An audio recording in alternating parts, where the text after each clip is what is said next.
Madame la ministre, le projet de loi de finances 2023 ne répond absolument pas à la situation à laquelle doivent faire face les collectivités territoriales qui sont exposées aux différentes crises qui ont et qui traversent notre pays.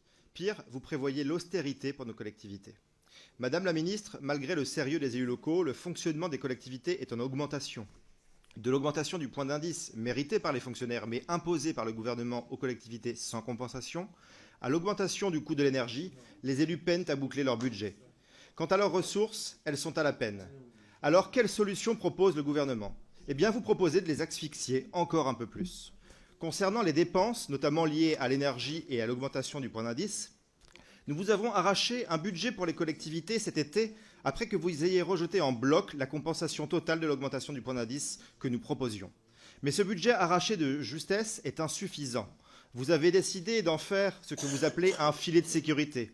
Joli nom, Madame la Ministre, mais votre filet est troué.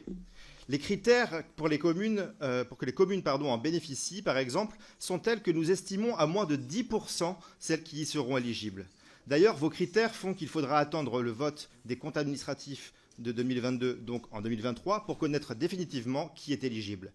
Vous avez par ailleurs proposé généreusement aux maires de demander une avance dès maintenant. Mais quel maire va prendre le risque de demander une avance pour la rembourser ensuite, puisque personne ne sait qui est éligible au dispositif?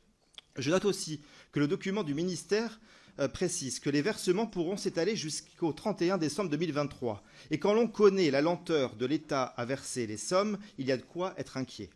Votre filet de sécurité est totalement déchiré, mais vous demandez aux élus locaux de sauter malgré tout.